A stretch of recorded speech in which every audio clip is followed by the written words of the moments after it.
Queridos irmãos e irmãs em Cristo Jesus, ao celebrarmos este 15º domingo do tempo comum, nós somos confrontados, como em todo o Santo Domingo, pela Palavra de Deus, que nos fala palavras de vida eterna.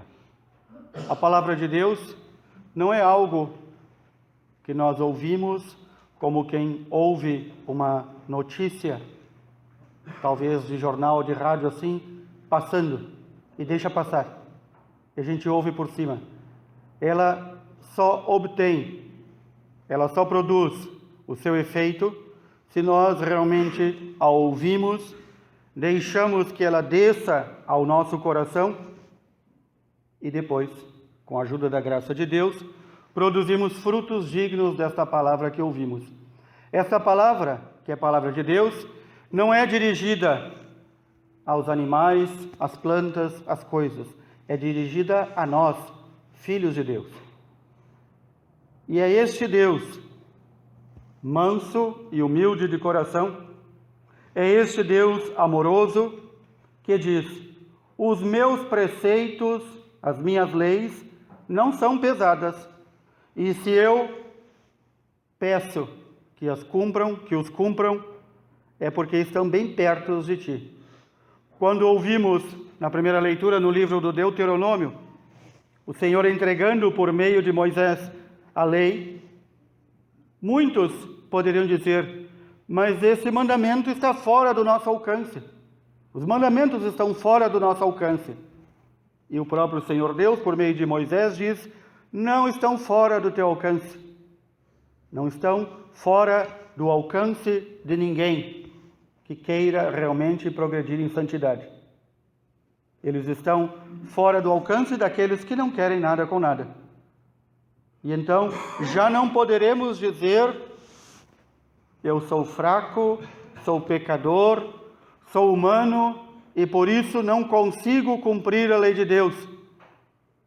Esta lei não está no céu, essa lei não está no além-mar, mas o Senhor Deus diz: essa lei está bem próxima de ti. Onde se localiza a lei de Deus? Queridos irmãos e irmãs, quando o Senhor cria cada um de nós, lá da união de nosso pai e de nossa mãe, naquele momento em que nós recebemos o corpo e nos é infundida a alma, ali já está a lei de Deus. Ali no nosso coração já está a lei de Deus. De modo que nenhum homem, nenhuma mulher possa dizer: não conheço a lei de Deus. Ela está inscrita, gravada como numa pedra em cada um de nós. E portanto, mesmo que Moisés não recebesse a lei, como dizemos tecnicamente, positivada, escrita, nós saberíamos a lei de Deus. Basta consultar lá no nosso íntimo, onde Deus fala. Lá está a lei de Deus. E esta lei de Deus, que para o povo hebreu foi consignada nos 10 mandamentos, chega ao ponto que a tradição judaica foi acrescentando inúmeras outras leis menores. E para muitos mestres da lei, muitos doutores e muitos fariseus deveriam observar minuciosamente cada leizinha e já não sabiam mais quantificar a diferença entre uma lei, por exemplo, pagar o dízimo da hortelã ou do cominho colhido, e o quarto mandamento: honrar pai e mãe, respeitar pai e mãe. E muitas vezes diziam: pago o meu dízimo, mas e meu pai e minha mãe como estão? Abandonados.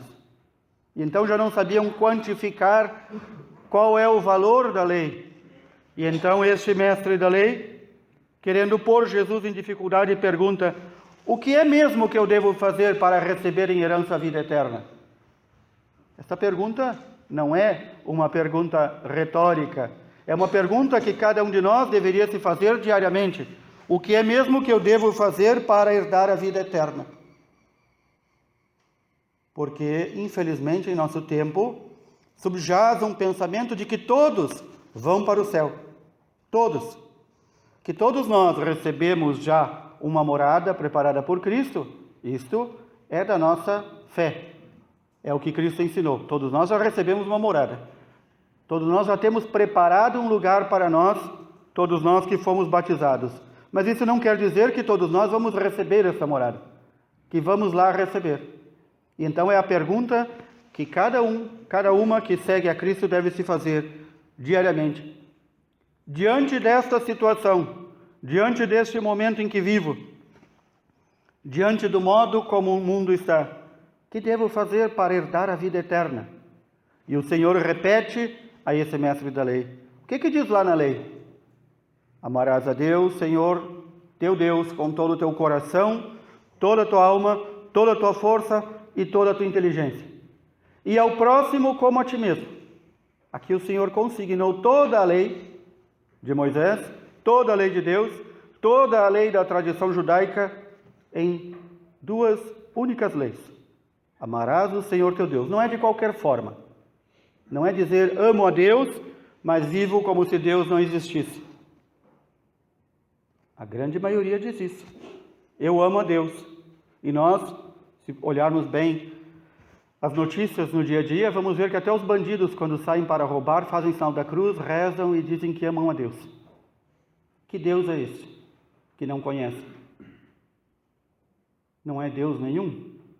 Ou uma pessoa que viveu a vida inteira afastada de Deus, e portanto também afastada do seu próximo, e diz, eu amo a Deus.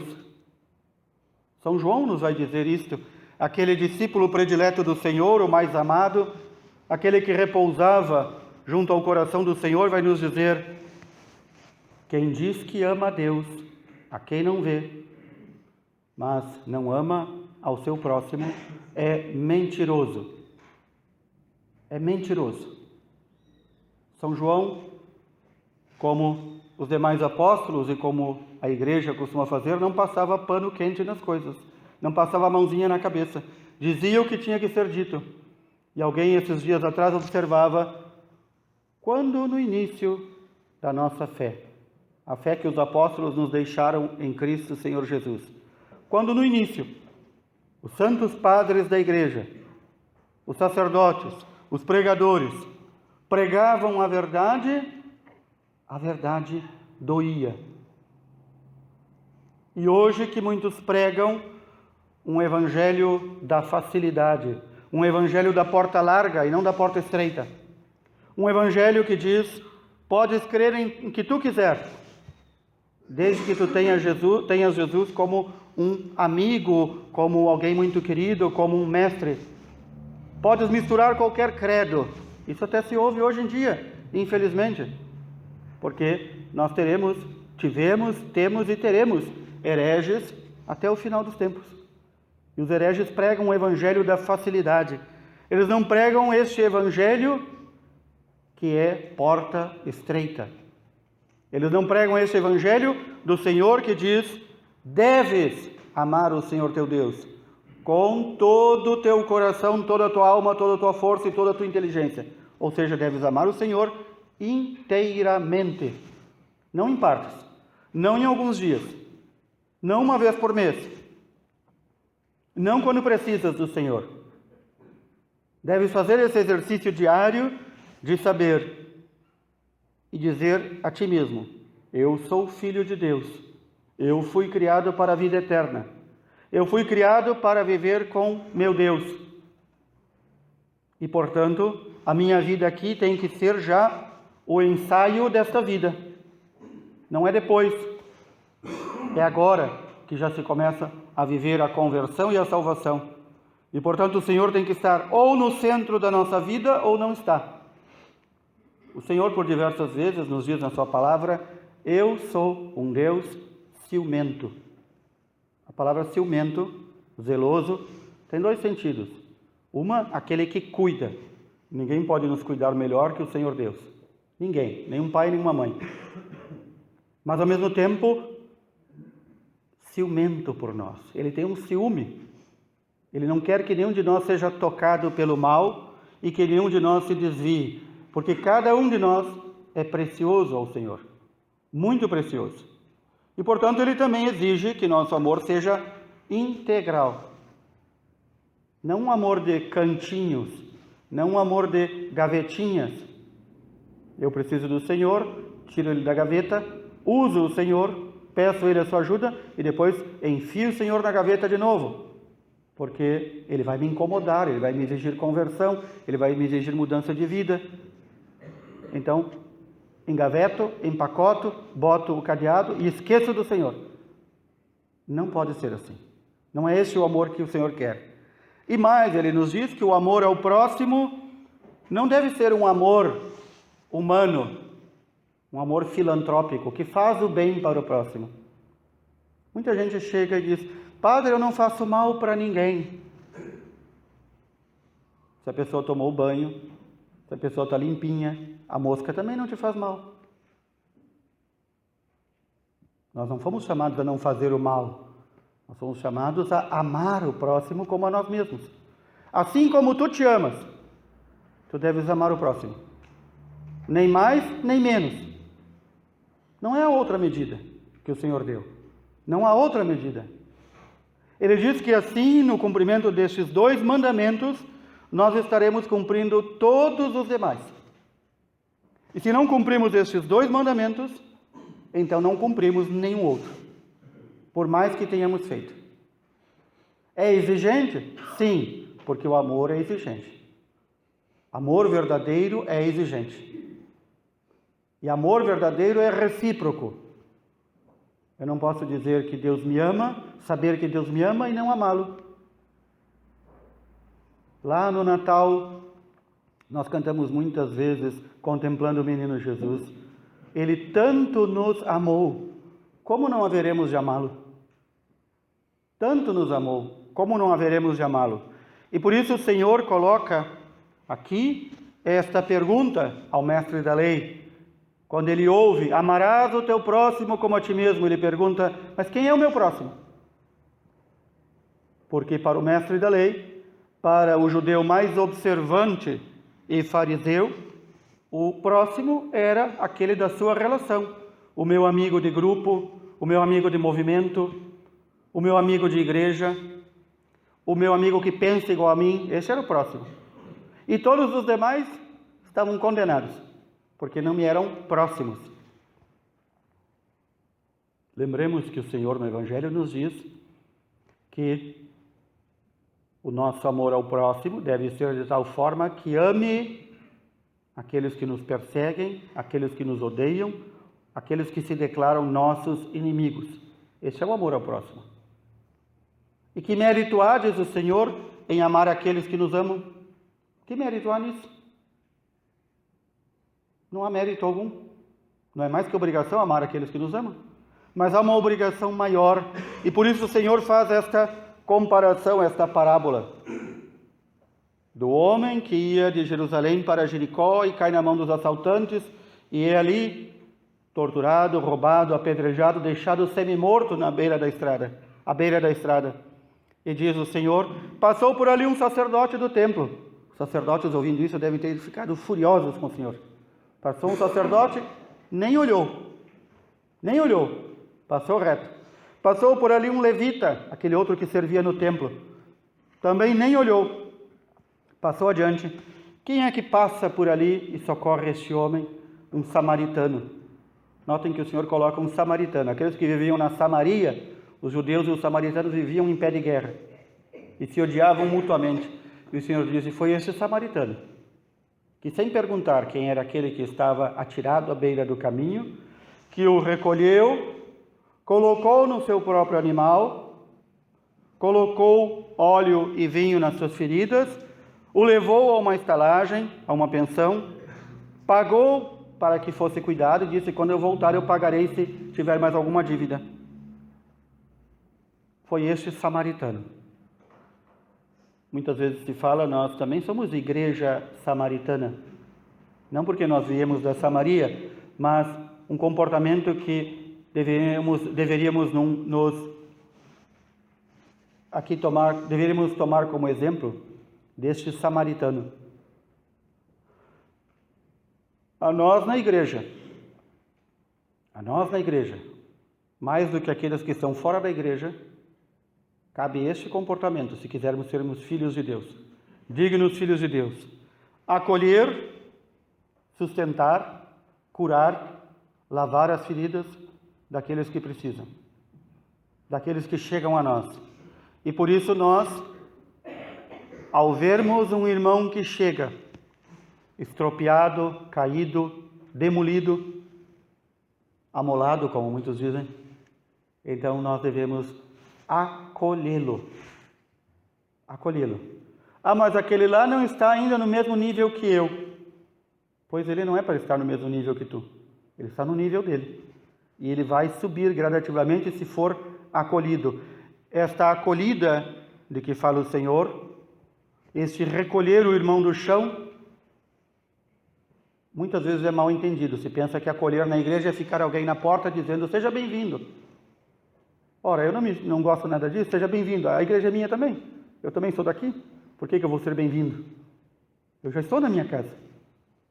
Não, a acolhida é outra. É olhar para o irmão, olhar para o próximo que vem e dizer, no que posso te ajudar? No que posso te ajudar? Quantos que vêm à igreja e sequer conhecem o nome do irmão que está do lado? Sequer sabem se passa fome, se passa frio, se tem alguma necessidade? Nada disso. Isso é acolher o próximo? Se nem entre nós mais próximos fisicamente não nos acolhemos, como dizemos que acolhemos os outros? Quando nós abandonamos essa perspectiva de vida eterna, acolher porque o Senhor mandou, amar o próximo como a mim mesmo e não dar as minhas sobras ao próximo. Notem, irmãos e irmãs, chega agora o inverno, todo mundo se torna extremamente caridoso, limpa os armários de tudo que não quer dar. Isso não é caridade. Isso não é caridade. A caridade perfeita seria dar aquilo que tem no próprio couro para aquele que precisa. Não é desfazer-se de coisas. Isto que se faz para amenizar a fome e o frio dos irmãos mais necessitados é filantropia, é outra coisa. A caridade é mais perfeita. Ela tem em vista e em mira a vida eterna. O que devo fazer para receber por herança a vida eterna? Amar ao próximo como a ti mesmo. Não é dar as sobras, não é dar o tempo que sobra, não é dar o amor que sobra. E quantos que dizem, eu sou cristão, mas primeiro os meus, depois os outros. Isso não é cristão. Isso não é cristão. Os ateus, os agnósticos, também fazem isso.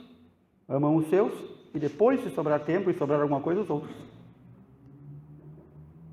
O amor cristão é muito mais distinto. E ele está consignado na observância destes dois mandamentos. Amarás o Senhor teu Deus de todo o teu coração, toda a tua alma, toda a tua vontade, toda a tua inteligência, com todas as tuas forças, e ao próximo como a ti mesmo.